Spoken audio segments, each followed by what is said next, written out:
बोले हालेलुया, बोले हालेलुया। सूक्ति ग्रंथ चैप्टर 13 वर्स 3 में हम इस तरह पढ़ते हैं, चैप्टर 13 वर्स 3, जो अपनी जीभ पर नियंत्रण रखता वो सुरक्षित है, किंतु जो व्यर्थ की बातें करता है वो नष्ट हो जाता है। अभिषेक चला जाता है, नष्ट हो जाता है, वो आदमी नष्ट हो जाता है। जो व्यर्थ की बातें करता है वो नष्ट हो जाता है। बोले हालेलुया, हालेलुया। इसलिए हमें सावधान रहना है। प्रभु हमें सावधान करना चाहते हैं। मीडिया के द्वारा सब, जब शत्रु शैतान अपना काम कर रहे हैं, उसका भरमार हमारे जीवन में विपत्ति के रूप में आ रहे हैं। आज प्रभु वचन के द्वारा हमें सचेत करना चाहता है। सावधान रहना, बातचीत पर नियंत्रण रखना, क्योंकि बातचीत पर नियंत्रण नहीं रखेंगे पाप बढ़ती जाएगी, पाप बढ़ते जाएंगे। क्योंकि वचन कहता है जहां पर ज्यादा बातचीत होती है वहां पर पाप कम नहीं होगा। सूक्ति ग्रंथ अध्याय 10 वचन 19, सूक्ति 10:19, जो बहुत अधिक बोलता है वो पाप से नहीं बचेगा, जो बहुत अधिक बोलता है वो पाप से नहीं बचेगा। सूक्ति चैप्टर 10 वर्स 19, जो बहुत अधिक बोलता है वो पाप से नहीं बचता, किंतु जो अपनी जीभ पर नियंत्रण रखता वो बुद्धिमान है। बोले हालेलुया। बुद्धिमान कौन है? जो जीभ पर नियंत्रण रखता है। जो ज्यादा बोलता है वो पाप से नहीं बचेगा, पाप से नहीं बचेगा। इसलिए हम लोग प्रवक्ता ग्रंथ चैप्टर 22 में जाते हैं। वहां पर लिखा है वर्स 33 में एक सुंदर प्रार्थना है, कौन मेरे मुंह पर पहरा बैठाएगा और मेरे होठों पर सावधानी की मुहर लगाएगा, जिससे मैं उनके द्वारा पाप न करूं, मेरी जिह्वा मेरा विनाश नहीं करे। बोले हालेलुया, हालेलुया, हालेलुया, हालेलुया। क्योंकि आगे लिखा है प्रभु 23 वर्स 1, ये 22 चैप्टर 22 वर्स 33 हिंदी में है।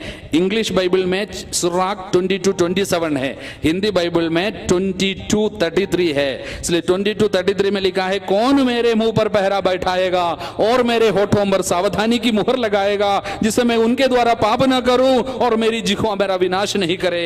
आगे कहता है 23:1, प्रभु मेरे जीवन के पिता और स्वामी, मुझे उनके वश में ना पड़ने दे और उनके द्वारा मेरा पतन ना होने दे। जीव के बारे में बोल रहे हैं, मेरे ये जीव के द्वारा मेरा पतन ना होने दे। आगे कहता वर्स 3, कहीं ऐसा ना हो मेरे अपराधों में वृद्धि हो, क्योंकि जीव पर नियंत्रण नहीं रखेगा मेरे अपराधों में वृद्धि होगी, मेरे पाप बढ़ता जाएगा, मेरे पापों की संख्या बढ़ती जाएगी और मैं अपने विरोधियों के हाथ में पड़ूं, मेरा शत्रु मुझ पर हंसेगा। देखा, शत्रु मुझ पर हंसेगा।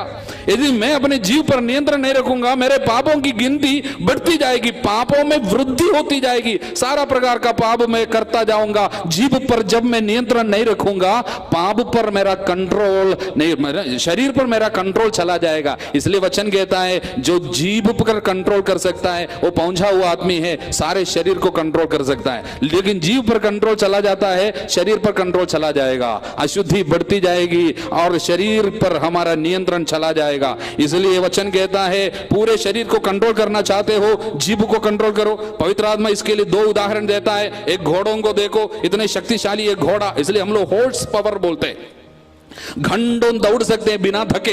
इसलिए इतने शक्तिशाली घोड़े को इधर उधर मोड़ने के लिए, उस घोड़े को रोकने के लिए, उसको कंट्रोल करने के लिए लोग क्या करता है, उसके मुंह में लगाम लगाता है और उसको खींचने से पूरा घोड़े को इधर उधर को कंट्रोल कर सकता है। पवित्र आत्मा उदाहरण दे रहा है, घोड़े को देखो, याकूब का पत्र अध्याय 3 वचन 3, यदि हम घोड़ों को वश में रखने के लिए उनके मुंह में लगाम लगाते हैं, उनके सारे शरीर को इधर उधर घुमा सकता है। इसलिए वचन 2, जो गलत बात नहीं कहता वो पहुंचा हुआ मनुष्य है, वो अपने पूरे शरीर को नियंत्रण में रख सकता है, पूरे शरीर को नियंत्रण में कर सकता है। वो जो अपने जीव पर नियंत्रण रखता है वो पूरे शरीर को कंट्रोल कर सकता है। बोलिए हालेलुया। और उदाहरण पवित्र आत्मा देता अध्याय 3 वचन 4, जहाज का उदाहरण लीजिए, कितना ही बड़ा क्यों ना हो, तेज हवा में भले ही बहाया जा रहा हो, जब भी वो कर्णधार की इच्छा के अनुसार एक छोटी सी पतवार से चलाया जा सकता है। इसी प्रकार जीभ, इसलिए पतवार की तरह है, जीभ पर नियंत्रण रखेगा, पूरे शरीर को इधर उधर हम लोग घुमा सकते हैं, कंट्रोल कर सकते हैं। बोलिए हालेलुया, बोलिए हालेलुया, हालेलुया। इसलिए प्रियजनों, पाप वृद्धि करेगा उस व्यक्ति पर जो अपने जीभ शैतान के लिए खोल देता है। जीभ पवित्र आत्मा के कंट्रोल में दो और अनॉइंटिंग शुरू होती है। पवित्रता का काम, पछतावे का काम सब शुरू होते हैं जीभ पर नियंत्रण रखते हुए। इसलिए पाप के रास्ते को बंद करने का, पाप का द्वार बंद करने के लिए सबसे पहले जीभ पर नियंत्रण रखना जरूरी। इसलिए हमारे भारत संस्कृति में, हिंदू धर्म में भी जो लोग बड़े ईश्वर के शक्ति को पाने वाले लोगों को हम लोग मुनि लोग कहते हैं। मुनि कौन है? संस्कृत में मुनि वो है जो मौन रहता है, जो मौन रहना सीखे हैं। उन लोग जो ऋषि लोग, मुनि लोग, उन लोग प्रभु के उपासना करने के लिए क्या करते थे? मौन रहा करते थे, इसलिए उनको मुनि बोलते थे। केवल बहुत जरूरी है, कोई संदेश है ईश्वर का, तब मुंह खोलेगा, नहीं तो मौन रहता है। इसलिए वे लोग बहुत ईश्वरीय शक्ति को हासिल किया है करके धर्म शास्त्रों में, हिंदू धर्म शास्त्रों में, पुराणों में सब हम पढ़ते हैं। बोलिए हालेलुया।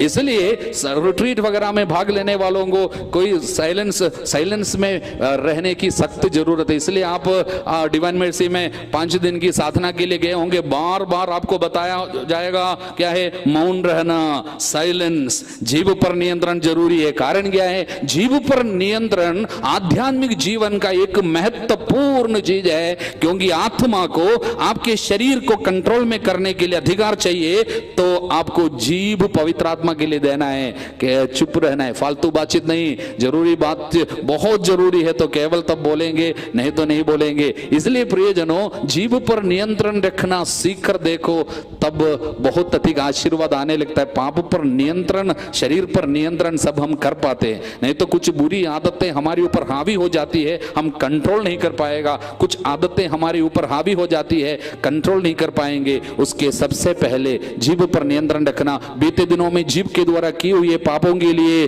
पछतावा करना बहुत जरूरी है। इसके विषय में जब तक वचन नहीं मिलते हैं तब तक कोई भूल जाएंगे क्या क्या बोला है मैंने, कैसे कैसे बोला है, मम्मी को कितना दुख दिया होगा और पापा को दुख दिया होगा, दूसरे लोगों के बारे में मैंने क्या क्या कहा। जबकि वचन कहता है, मूर्ख कहा, रे नास्तिक कहा तो नरक की आग में तुमको लेकर जा सकते हैं, ऐसा कहा गया है। इसलिए बाइबल कहता है कई लोग कुकर्म के द्वारा, अपने वचनों के द्वारा अधो लोग को निमंत्रण दिया, मृत्यु को निमंत्रण दिया, उसमें फंस गया। बोलिए हालेलुया।